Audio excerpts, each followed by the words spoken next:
Vamos para as informações. Olha, Léo Pereira com muita moral com Felipe Luiz, hein? Felipe Luiz, técnico do Flamengo, colocou Léo Pereira como o melhor zagueiro do Brasil atualmente. As palavras de Felipe Luiz sobre o defensor. Hoje, por exemplo, o melhor para mim, o melhor zagueiro do Brasil até agora foi o Léo Pereira. Ficou fora, os outros dois jogaram muito. Então, para mim é isso, é ter um elenco completo, equilibrado, para eu poder depois escolher as peças e a equipe ser forte, independentemente das peças que faltem. O Felipe Luiz falou isso após o jogo contra a LDU, na entrevista coletiva, elogiando demais o Léo Pereira. E por que eu estou trazendo isso? Porque hoje, inclusive, lá no SBT, eu até brinquei. Gente, qual é o time titular do Felipe Luiz? A gente não sabe. E aí montamos lá rapidamente. Será que o Danilo entra? Eu acho que a zaga titular hoje ele é o Ortiz e Léo Pereira. Respeito demais, o Danilo joga muita bola, mas por meritocracia, Léo Ortiz e Léo Pereira têm que ser mantidos no time titular. O que vocês acham? Que o Danilo tem que entrar no time titular? E se sim, no lugar de quem? Comente aí. Vamos agora falar de uma notícia ruim, na verdade uma atualização ruim.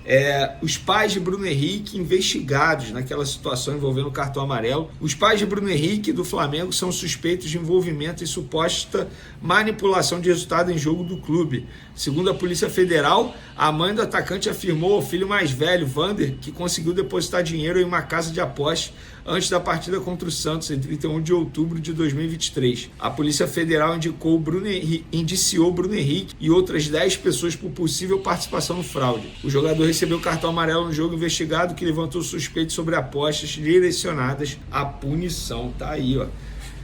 Parece que até os pais estão sendo investigados. Parece não, os pais estão sendo investigados, a mãe do jogador. Enfim, torcer para que não seja nada, que não demore muito, porque eu acho que isso aí está afetando sim o desempenho de Bruno Henrique em campo. Eu me coloco no lugar dele. Gente, não tem como a pessoa dormir bem, a pessoa não pensar nisso. Você aí do outro lado, eu tenho certeza que você já passou por problemas bem menores que esse. Em determinado momento, o seu desempenho nos estudos caiu, na sua vida profissional caiu, ou até mesmo a sua relação interpessoal com alguém ficou estremecida porque você ficou estressado ou estressada. Você é ser humano, você não é uma máquina. E o Bruno Henrique, embora ele pareça uma máquina em alguns momentos, mas ele é ser humano também. Faz parte.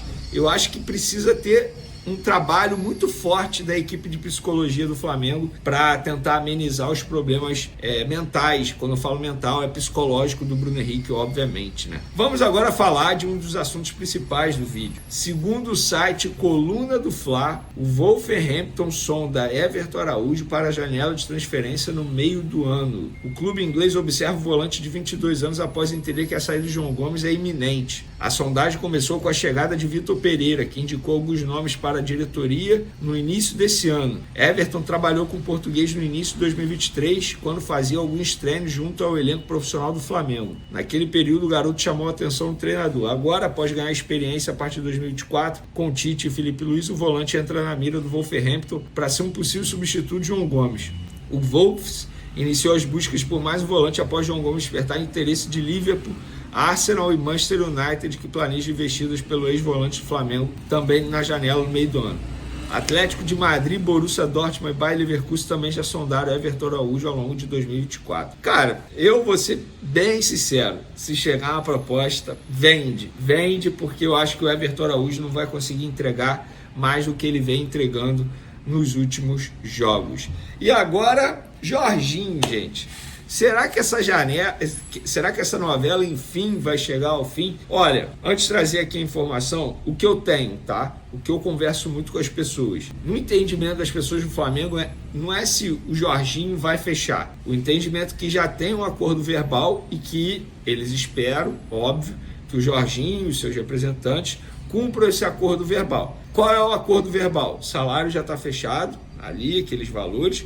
3 anos de contrato, começando no meio de 2025, ou seja, indo até o meio de 2028. Esse é o acordo verbal. E hoje, segundo informações do paparazzo rubro-negro, João Santos, empresário de Jorginho, e André Bertan, diretor do Arsenal, se reuniram na Inglaterra e deixaram encaminhada a rescisão do jogador com o clube inglês ao final da temporada europeia. Com isso, Jorginho fica livre para poder assinar com o Flamengo. Atualmente, o volante está se recuperando de um problema na costela.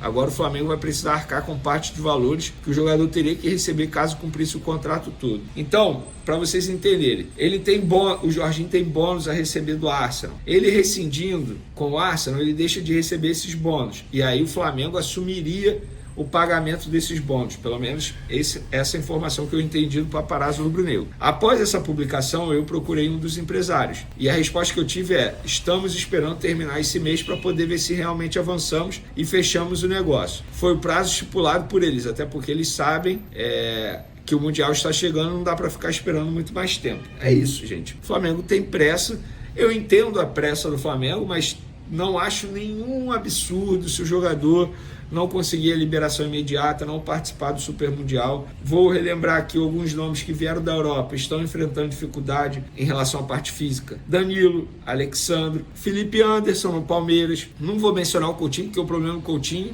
já vem há muito tempo dos problemas físicos. Não acho que foi o futebol brasileiro. Mas Danilo, Alexandre, Alex Telles no Botafogo em determinado momento também sentiu. Ou seja, embora o Alex Telles não tenha vindo da Europa, né, mas está encontrando dificuldade nesse calendário brasileiro que é insano. Então tem que ter cuidado, eu daria aí um tempo de período para ele se preparar, até porque ele está em reta final de temporada lá na Inglaterra, e aí você promove um planejamento especial para ele de adaptação ao futebol brasileiro, para ele aguentar muito bem o segundo semestre aqui no futebol brasileiro. Então, enfim, é aguardar. Parece que essa novela está próximo do capítulo final. Para finalizar nosso vídeo, galera, eu vi algumas pessoas falando assim: Felipe Luiz falou que vai usar... Não, ele não falou que vai usar Vitor Hugo.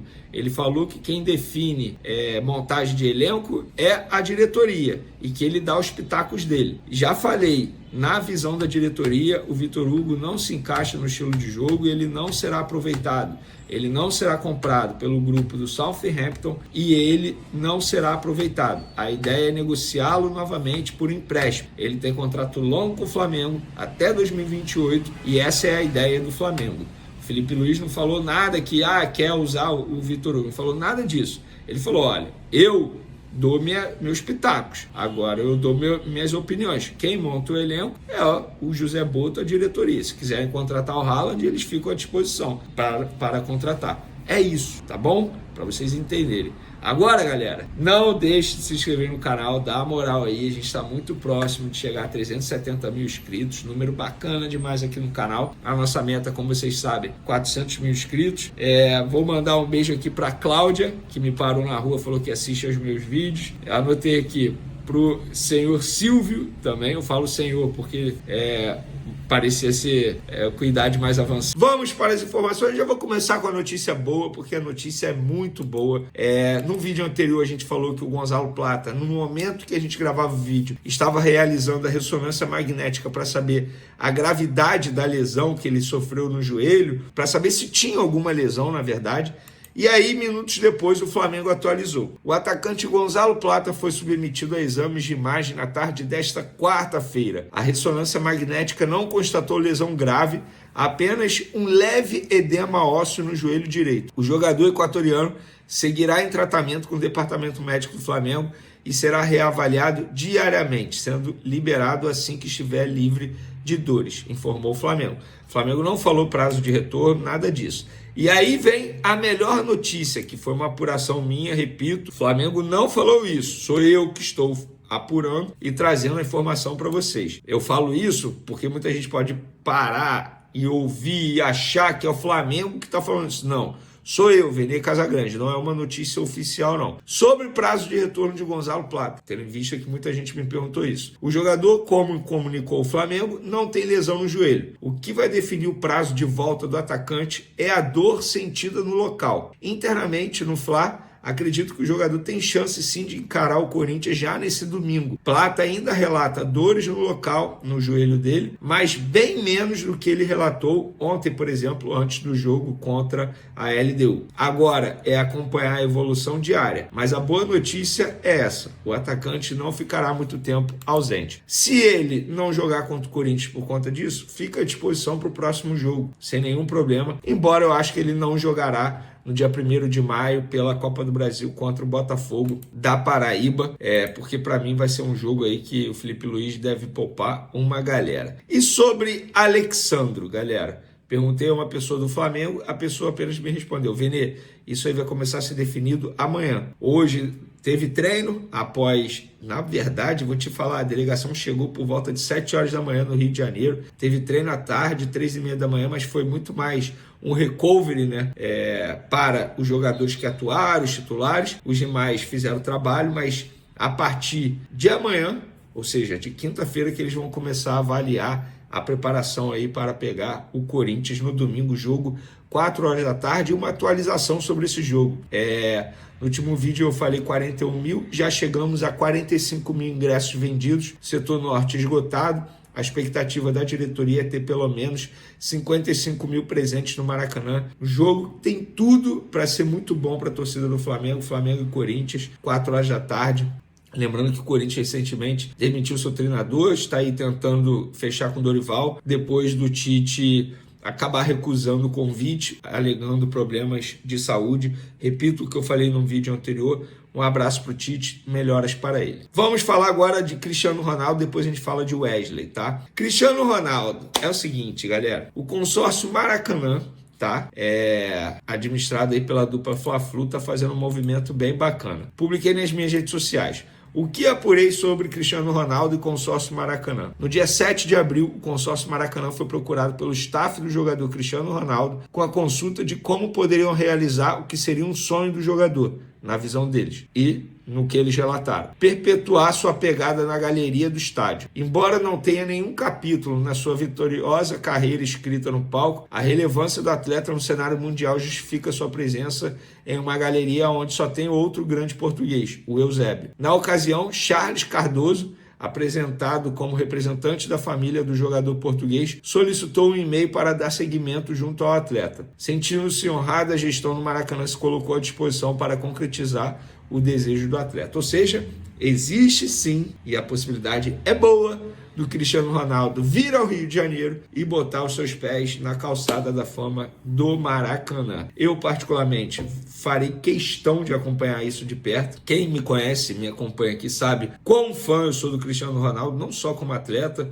a forma como ele trata a profissão dele, botando sempre prioridade, se cuidando a todo momento. Não é à toa que tá aí, 40 anos, enfim, voando e dando continuidade ao sonho dele de chegar ao 1000º gol, e eu não tenho dúvidas que ele vai chegar. A questão é quando chegará. Ele vai chegar. Eu não vejo o Cristiano Ronaldo parando, se aposentando antes de bater essa meta aí, porque eu tenho certeza que ele tem isso aí como meta, chegar aos 1000 gols, e ele vai chegar. Isso aí sem sombra de dúvida. Então, Cristiano Ronaldo, seja bem-vindo ao Rio de Janeiro, vem logo, e se quiser visitar o Flamengo, fica à vontade. Ah, não tem vaga? É óbvio que tem vaga. Se eu fosse Cristiano Ronaldo, pensaria num projeto desse. Cara, imagina, não falta mais nada para ele na carreira dele. Mentira, falta chegar aos 1000 gols. Mas beleza, supondo que ele queira chegar aos 1000 gols vestindo a camisa de um grande clube no cenário mundial. Cara, o Flamengo tem uma torcida absurda, seria maneiro demais. Eu tô aqui viajando, eu sei, tá, gente? Mas é um sonho, né, de uma pessoa que é apaixonada, que é muito fã do Cristiano Ronaldo. No caso, eu não nego isso para ninguém. Para finalizar nosso vídeo, galera, uma informação dos colegas aí, perfil Flazoeiro e também Flabase. Agentes de Wesley estão na Inglaterra e terão reuniões com clubes da Premier League. Os agentes do lateral direito Wesley do Flamengo viajaram para a Europa, mais precisamente para a Inglaterra, para participar de reuniões importantes com clubes da Premier League. A ideia é conhecer as instalações Inglaterra para participar de reuniões importantes com clubes da Premier League. A ideia é conhecer as instalações do clube e ver o projeto apresentado para o jogador. As reuniões têm como objetivo discutir possíveis oportunidades de transferência para o Wesley. Gente, isso aqui é super comum, tá? Super comum, não é nenhum absurdo. Eu vou lembrar aqui, o Vinícius Júnior, eu lembro que os empresários viajaram também antes de fechar com o Real Madrid, conhecendo tudo. Cara, qual foi o Reinier? Eu lembro disso, gente. Eu estava trabalhando no jornal o Globo ainda. Eu lembro o dia. Isso até foi pauta na reunião. Reinier, os pais, junto com os empresários, viajaram, conheceram vários clubes antes de acabar fechando com o Real Madrid na ocasião. Isso aqui é super normal, não é nenhum absurdo isso aqui que eles estão fazendo. E na boa, gente, a economia precisa gerar. Não tem essa de prender o Wesley e segurar o Wesley. Tem que vender sim o Wesley. A questão é tirar o máximo possível, ou seja, vender pelo valor mais alto possível. 35 milhões de euros, 40 milhões de euros, que seja. É tirar o máximo. Mas tem que vender, porque assim a economia gira. com dinheiro dessa venda, o Flamengo faz contratações. E assim vai. E por falar em contratação, o Jorginho vai voltar a treinar aí. Eu vi que o técnico do Arsenal recentemente disse que ele poderia nem jogar mais nessa temporada. Ele vai voltar a treinar. Conversei com o empresário do Jorginho. Volta a treinar segunda-feira. E aí ele vai pegar ritmo de jogo, quem sabe fica à disposição no próximo jogo. Mas é um jogador que está muito próximo de fechar com o Flamengo. A nação rubro-negra está de olho, coração na mão, mas com um fio de esperança cada vez mais forte. Jorginho pode estar cada vez mais próximo de vestir o manto sagrado. Mas, como tudo que envolve o Flamengo, a novela tem seus capítulos de tensão. Primeiro, foi a lesão na região torácica, que tirou o volante do arsenal de combate no jogo contra o Brentford, no último dia 12 de abril. Depois, a declaração de Mikel Arteta acendeu o sinal de alerta. Segundo o técnico espanhol, Jorginho pode nem voltar a jogar nesta temporada europeia. Mas calma, torcedor! Apesar da fala de Arteta, a diretoria do Flamengo não apenas mantém o otimismo, como segue firme no projeto de trazer o brasileiro naturalizado italiano para reforçar o meio-campo. A lesão, ao que tudo indica, é leve e não deve atrapalhar em absolutamente nada a negociação. Nos bastidores da Gávea, a confiança reina. O Flamengo está jogando pesado, não quer perder esse reforço por nada. O que se sabe até agora é que Jorginho já passou quase 2 semanas no departamento médico e deve começar a transição para o campo na próxima semana. A expectativa é que ele esteja totalmente recuperado em no máximo 3 semanas. Com isso, mesmo sem voltar a tempo de disputar o restante da temporada europeia, que termina no fim de maio, ele deve estar 100% apto fisicamente para começar a pré-temporada no Flamengo. Ou seja, se tudo der certo, em meados de junho ele já estaria treinando no Ninho do Urubu. E mais, sua visita recente ao Rio de Janeiro, onde se encontrou com dirigentes rubro-negros, não foi apenas turística. O papo foi reto, olho no olho, e os valores pedidos por Jorginho foram atendidos. O sinal positivo foi dado, e isso bastou para acender a esperança da torcida que sonha em vê-lo vestindo vermelho e preto, liderando o meio-campo como um maestro experiente, com bagagem de Premier League e Eurocopa. Só que nem tudo são flores nesse caminho. O Flamengo enfrenta concorrência. E não é pouca. 2 clubes já demonstraram interesse no jogador. Um deles é italiano, e a Itália tem peso no coração de Jorginho, onde ele brilhou com a camisa do Napoli e ganhou projeção internacional. O outro é da Arábia Saudita, país que está investindo pesado no futebol e usa a Copa do Mundo de 2034 como isca para atrair grandes nomes. E como se não bastasse, o próprio Arsenal ainda não jogou a toalha, segue em conversas com o staff do volante e pode, sim, fazer uma proposta de renovação. Mas a verdade é que, hoje, o Flamengo é quem mais se aproxima dos desejos do atleta, um projeto esportivo sólido, com ambição de títulos e a chance de voltar ao futebol brasileiro como protagonista. A ideia de jogar uma Libertadores, viver a paixão da arquibancada e entrar para a história de um dos maiores clubes do mundo é algo que seduz qualquer jogador. O torcedor sabe que o Flamengo não está apenas contratando um nome. Está buscando um líder, um jogador acostumado com decisões, que pode ser o cérebro do meio-campo, um verdadeiro termômetro dentro de campo. Com a saída de nomes importantes nas últimas temporadas e a necessidade de reforçar a estrutura do elenco, Jorginho chegaria com moral para organizar, cadenciar e comandar. Ele tem leitura de jogo, visão tática apurada e uma capacidade impressionante de controlar o ritmo da partida, tudo que o time precisa para evitar oscilações como as que têm acontecido em 2025. Se o Flamengo quer voltar ao topo da América, precisa de atletas desse porte. E Jorginho, aos 32 anos, está no auge da maturidade futebolística. Ele pode ser a peça-chave de um time que já é bom, mas que precisa de mais equilíbrio entre criatividade e controle. No fim das contas, o torcedor rubro-negro precisa entender uma coisa: a diretoria está fazendo o dever de casa. Está se antecipando, negociando com cautela, respeitando o tempo do atleta e se posicionando na frente da concorrência. A lesão não preocupa, o otimismo é real, mas o jogo só termina quando o contrato é assinado. Até lá, a torcida segue na expectativa, fazendo o que sabe de melhor: apoiar, acreditar e empurrar. Porque quando o Flamengo quer, vai com tudo. E quando a arquibancada chama, poucos resistem. Que Jorginho escute esse chamado, que ele escolha ser ídolo onde o coração bate mais forte, e que, em breve, possamos vê-lo estreando no Maracanã sob uma chuva de aplausos. O Flamengo está esperando. E a nação já está sonhando.